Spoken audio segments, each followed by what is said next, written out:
Hello everyone. तो आज हम बात करने वाले हैं 2021 में आई एक American horror suspense thriller movie पर जिसका नाम है लाइक डॉग्स। दोस्तों वीडियो को स्टार्ट करने से पहले अगर आप इस चैनल पे न्यू है तो चैनल को सब्सक्राइब करके बेल आइकॉन ऑल पर कर दे ताकि आपको ऐसी इंटरेस्टिंग वीडियोस की नोटिफिकेशन मिलती रहे। तो अब बिना देर किए चलते हैं सीधा वीडियो की तरफ। कहानी की शुरुआत में हम लीसा नाम के एक लड़की को देख पाते हैं जिसे कुछ लोग अचानक से किडनैप करके कहीं पर ले जा रहे होते हैं। वैन में वो लोग उसे बेहोश कर देते हैं। जब लीसा को होश आता है तो वो देखती है कि उसे एक स्ट्रेचर पर बांधकर कहीं पर ले जाया जा रहा होता है। उसके हाथ पैर लोहे की जंजीरों से बांधे हुए होते हैं, जिसके बाद एक बार फिर उसे बेहोश कर दिया जाता है। कुछ देर बाद लीसा की आंख एक छोटे कंक्रीट जगह पर खुलती है जहाँ पर उसे एक डॉग बेड पर सुलाया गया था। वहाँ पर एक एनिमल वाटर बॉटल भी रखा हुआ था और उसकी गर्दन एक चेन की मदद से बंधी हुई थी और ऐसा लग रहा था मानो कि उसे एक ह्यूमन डॉग की तरह ट्रीट किया जा रहा है। कुछ देर बाद उसे डॉग फूड बाउल में खाने के लिए दिया जाता है। अब लीसा शुरुआत में थोड़ा घबराती है और उसे समझ में नहीं आ रहा था कि बेसिकली यहाँ पर क्या हो रहा है। वो अपने आसपास देखती है पर वो रूम बिल्कुल ही खाली होता है। वो उस डॉग फूड को हाथ तक नहीं लगाती है और इस तरीके से वो बहुत दिनों तक खाने को रिजेक्ट करती रहती है। 3 दिन बाद उसे जब खाना दिया जाता है तो वो उसे फेंक कर प्लेट से आवाज करने लगती है। अब उसकी ये सारी मूवमेंट्स वहां लगे कैमरा से कोई देख रहा होता है। उसकी डेली एक्टिविटीज और बिहेवियर का डेटा भी एक कंप्यूटर में रिकॉर्ड किया जा रहा था और उसके बिहेवियर को देखते हुए अब उसके साथ कुछ चेंजेस करने का डिसाइड किया जाता है। सबसे पहले उसका फूड उससे अब ऐसी डिस्टेंस पर रखा जा रहा था जिससे वो उस फूड के बॉल को हाथ से पकड़ ना पाए। इस वजह से भूख के मारे फाइनली उसे खाने को अपनी तरफ पैर की मदद से खींचना पड़ता है और वो उस फूड को खाने लगती है। पर उसके फूड में मिले कुछ दवाइयों की वजह से वो उसे खाकर बेहोश हो जाती है। इसके बाद उसे एक रूम में नहलाने के लिए लेकर जाया जाता है, पर इसके बाद भी वो रूल्स को फॉलो करना नहीं सीखती है। इस वजह से अब उसके नॉर्मल नेक कॉलर को एक चोक नेक कॉलर से रिप्लेस करके उसे रूल्स फॉलो करने के लिए कहा जाता है, पर अब भी वो नहीं मानती है और फाइनली उसे चोक करके बेहोश करना पड़ता है। इन सब के बाद अब उसे एक्सपेरिमेंट सब्जेक्ट 5344 से मिलवाने का डिसाइड किया जाता है, जिसके बाद लीसा को अचानक एक दिन एक आदमी की आवाज सुनाई देती है जो खुद को एडम बताता है। शुरू में तो लीसा को ये यकीन ही नहीं होता है कि वो एक्चुअली एग्जिस्ट करता है क्योंकि उसे सिर्फ उसकी आवाज सुनाई दे रही थी। पर तभी एडम उसे पीछे देखने के लिए कहता है and to her surprise Adam उसके पास वाले एक छोटे कमरे में एक चोक कॉलर के साथ बंधा हुआ था। अब एडम को देखकर लीसा काफी खुश होती है क्योंकि फाइनली वो अब किसी से बात कर पा रही थी। एडम को वहाँ का एटमॉस्फेयर बिल्कुल भी पसंद नहीं था। उसे यकीन नहीं हो रहा था कि लीसा वहाँ के दिए हुए खाने को मजे से खा रही है। लीसा उसे काफी बोल्ड लगती है क्योंकि वो वहाँ के वर्कर से नहीं डरती थी। खैर अब यहाँ पर स्टार्टिंग में वो दोनों दूर दूर बंधे हुए थे, पर धीरे धीरे जब वो सो के उठते थे तो उनके बीच का जो डिस्टेंस था वो कम हो जाता था और इसका मतलब ये था कि जब ये दोनों सोते थे तो वहाँ के वर्कर्स इनको पास में लेकर आते थे। अब कुछ दिनों बाद लीसा और एडम काफी करीब आ गए थे।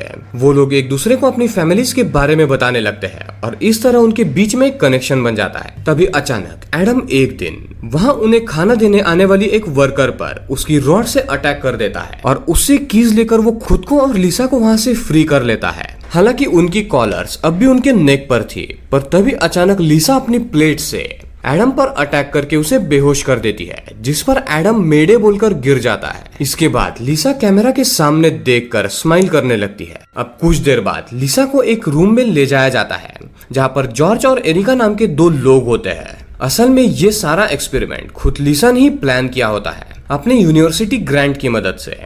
अब यहाँ पर लीसा के साथी उसे समझाते हैं कि उनके पास बहुत से सब्जेक्ट्स है, इस वजह से लीसा को खुद वहाँ पर एज ए सब्जेक्ट रहने की जरूरत नहीं है। पर लीसा उनकी बात नहीं मानती है और एक प्लान के साथ वापस अपनी जगह पर चली जाती है। अब वापस जाकर लीसा एक बार फिर से एरिका की मदद से अपना कॉलर पहन लेती है एंड जब वो एडम को जगाती है तो वो उससे पूछता है कि जब मैंने हम दोनों को फ्री कर दिया था तो इसके आगे क्या हुआ, जिस पर लीसा कहती है कि शायद ये सब कुछ उन दवाइयों का असर है, तुम चीजें हेलुसिनेट कर रहे हो, क्योंकि ऐसा तो कुछ भी नहीं हुआ था। अब हालांकि एडम के पास कोई प्रूफ नहीं था और इसलिए वो लीसा की बात को मान लेता है। अब आगे उन लोगों को एक बार फिर बाहर ले जाकर ऑर्डर्स फॉलो करने के लिए कहा जाता है। शुरू में तो वो ऐसा करते हैं, पर फेंसिंग के पास जाकर एडम लीसा को बाहर रखा हुआ एक ट्यूब दिखाकर कहता है कि अगर हम दोनों ने इस टायर को क्रॉस कर लिया तो हम यहाँ से बाहर निकल सकते हैं। ये सब सुनकर लिसा उसके साथ वहाँ से भागने के लिए रेडी हो जाती है। असल में लिसा को हमेशा से ही कुछ मेमोरीज दिखाई देती थी जिसमें वो अपने बॉयफ्रेंड के साथ थी जो कि उसे 3 साल पहले छोड़कर चला गया था। इस बार एडम शायद उसे पसंद था और यही वजह थी कि वो यहाँ पर खुद को एज ए सब्जेक्ट दिखाकर इस एक्सपेरिमेंट का हिस्सा हुई थी। खैर अब आगे वो लोग उस फेंसिंग को क्रॉस करके बाहर चले जाते हैं, पर क्योंकि उसके नेक में चोक्ड कॉलर्स थी इस वजह से वो ज्यादा दूर तक नहीं जा पाते। लिसा कुछ दूर जाकर गिर जाती है और एडम को मदद के लिए बुलाती है। अब एडम जो कि उस टायर तक पहुंच सकता था वो भी लिसा की मदद करने के लिए वहीं पर रुक जाता है और दोनों वहीं पर बेहोश हो जाते हैं। कुछ देर बाद एडम को जब होश आता है तो उसे एक स्ट्रेचर से बांधकर एक इंजेक्शन लगाया जाता है जिससे उसे अब हेलुसिनेशंस होने लगते हैं और उसके सामने खड़ा हुआ जो गार्ड था वो उसे हेल का डेविल दिखाई देने लगता है और ये सब देखकर वो काफी शॉक में चला जाता है। वही दूसरी तरफ अब बारी होती है लिसा की जिसे जॉर्ज खुद एक इंजेक्शन लगाता है। अब यहाँ पर जॉर्ज की नजर लिसा पर ठीक नहीं थी और वो इनडायरेक्टली उसे पसंद करता था, पर वो कुछ देर बाद सेंटर रूम में वापस चला जाता है। वही एरिका देखती है कि ईस्ट विंग के कोई भी कैमरा काम नहीं कर रहे हैं जो कि काफी अजीब था। जब वो जॉर्ज से इस बारे में पूछती है तो वो उससे कहता है कि मे बी ये एक टेक्निकल एरर होगी, पर एरिका को तो ये सब कुछ ठीक नहीं लग रहा था। इस वजह से वो इस एक्सपेरिमेंट की हेड डॉक्टर फिशर को कॉल करके वहां पर बुला लेती है। डॉक्टर फिशर को भी ये सब कुछ ठीक नहीं लग रहा था, इस वजह से वो तुरंत वहां पर आ जाती है। वो लोग इस एक्सपेरिमेंट में ह्यूमंस के बिहेवियर को स्टडी कर रहे थे जिसमें उन सब्जेक्ट्स को सेडेटिव्स देने का कोई भी प्लान नहीं था, पर जॉर्ज और लिसा उन्हें खाने में सेडेटिव्स दे रहे थे जिसकी वजह से डॉक्टर फिशर काफी गुस्से में थी। इन सब के बाद वो लिसा से मिलने के लिए जाती है जो कि बेहोश थी। वो उसे एड्रेनलिन का एक इंजेक्शन देती है ताकि वो उससे बात कर सके।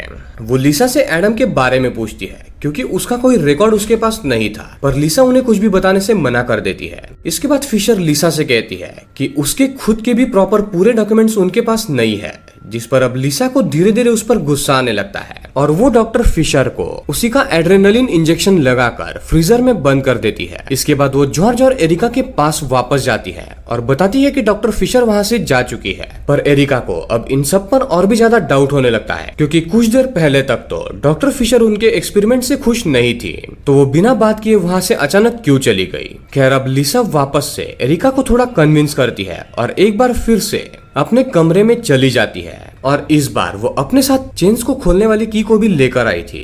खैर अब कैमरा स्क्रॉल करते वक्त जॉर्ज को लिसा की एक वीडियो क्लिप दिखाई देती है जिसमें वो डॉक्टर फिशर का सामान छुपा रही होती है। जॉर्ज वहां पर जाता है और डॉक्टर फिशर का सामान ले लेता है जिसमें उसे एक टैबलेट भी मिल जाता है जिसकी मदद से वो उस जगह की सारी सेटिंग्स कंट्रोल कर सकता था। अब दूर खड़ी एरिका ये सब कुछ देख रही होती है। अब उस रूम में जॉर्ज को कुछ मार्क्स भी दिखाई देते हैं जिन्हें फॉलो करते हुए वो फ्रीजर तक पहुंच जाता है। अंदर जाकर उसे डॉक्टर फिशर दिखाई देती है जो कि अब भी जिंदा पड़ी हुई थी। वो जॉर्ज से हेल्प मांगने की कोशिश करती है, पर जॉर्ज कहता है कि वो लिसा के लिए कुछ भी कर सकता है और इसी के साथ वो वहां पर रखे एक बॉक्स को डॉक्टर फिशर के चेहरे पर गिरा देता है जिससे उसकी वहीं पर मौत हो जाती है। अब जॉर्ज के जाने के बाद एरिका उस जगह की सभी लाइट्स को ऑफ कर देती है और फिर उस फ्रीजर की तरफ जाती है ताकि किसी भी कैमरा से जॉर्ज उसे ना देख पाए। वही एडम और लिसा आपस में बात कर रहे होते हैं। लिसा एडम को उसके सबसे अच्छी मेमोरी के बारे में पूछने की कोशिश करती है, पर अब एडम में बिल्कुल भी हिम्मत नहीं बची थी। वो बस वहाँ पर किसी तरह रह रहा था, पर लिसा उसे अपनी मेमोरीज के बारे में बताने लगती है जब उसका बॉयफ्रेंड हुआ करता था और वो उसके साथ कितनी खुश थी।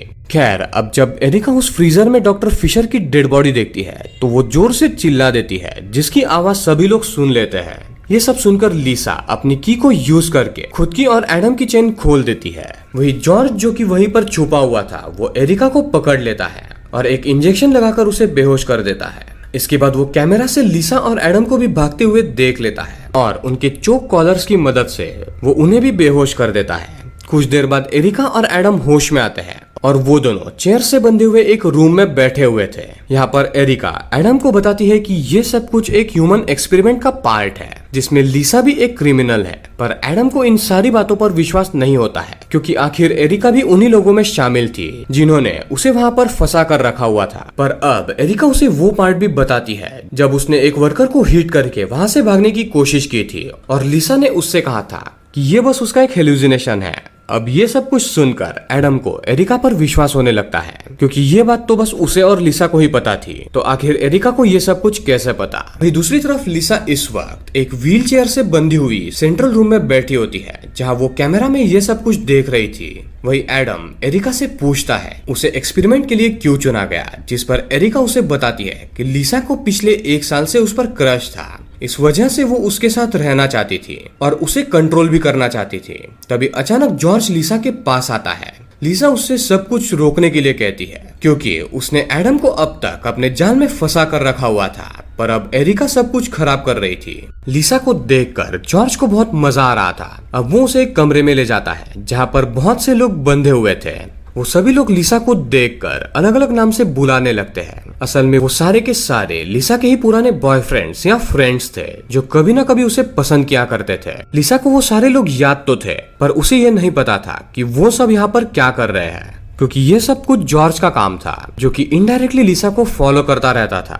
वो लिसा से कहता है कि ये सारे लोग उसे अलग अलग नाम से जानते हैं, पर कोई भी रियल लिसा को नहीं जानता है। एक सिर्फ जॉर्ज ही है जो एक्चुअल में उसे पहचानता है। अब यहाँ पर धीरे धीरे जॉर्ज जो है वो लिसा का पॉजेसिव साइकोपैथ लवर जैसा बनने लगता है। बेसिकली वो ऐसा पहले से ही था, बट उसने कभी भी किसी के सामने अपनी रियल आइडेंटिटी रिवील नहीं की थी। अब आगे वो उसे उसी फ्रीजर रूम में लेकर जाता है, जहाँ पर उसने डॉक्टर फिशर को मार दिया था। वो लिसा से कहता है कि जो काम उसने शुरू किया था उसने उसे खत्म किया है और उसे लिसा की मदद करने में भी बहुत मजा आ रहा है। अब आगे वो उसे एडम और एरिका वाले रूम में लेकर जाता है, जहाँ पर वो ये रिवील करता है कि वो हमेशा से एडम से बहुत जेलस था, क्योंकि जिस तरह लिसा एडम को देखती थी उससे ये बर्दाश्त नहीं होता था। उसके बाद ये वो भी रिवील करता है कि लिसा जिसके साथ इंटीमेट के सपने देखती थी वो एडम नहीं बल्कि जॉर्ज ही था, जो उसे सेडेटिव्स दे के उसके साथ इंटीमेट होता था, जबकि लिसा को ये लगता था कि वो सपना देख रही है और उसे ये लगता था कि वो एडम के साथ है। खैर अब वो लिसा को एरिका और एडम में से किसी एक को चूज करने के लिए कहता है, जिसमें लिसा एरिका को चूज करती है। असल में ये चॉइस था उनमें से एक को मारने का, but unfortunately neck collar Adam को चोक करने लगता है और देखते ही देखते एडम वहीं पर मारा जाता है। एरिका को ये सब कुछ देखकर बहुत गुस्सा आता है, क्योंकि उसने हमेशा से लिसा को अपना समझा था, पर इसके बाद भी लिसा ने उसे ही मारने का ठीक समझा। हालांकि अब लिसा को इन सारी बातों से कोई भी फर्क नहीं पड़ रहा था, क्योंकि शायद इतने ज्यादा नशीली दवाई खाने की वजह से उसका दिमाग अब उसके कंट्रोल में नहीं था। खैर अब फाइनली एक बार फिर जॉर्ज लिसा को एक गेम फिनिश वाले ऑप्शन पर क्लिक करने के लिए कहता है, और इस बार जब वो क्लिक करती है तो जो उसके सारे एक्स बॉयफ्रेंड्स बंधे हुए थे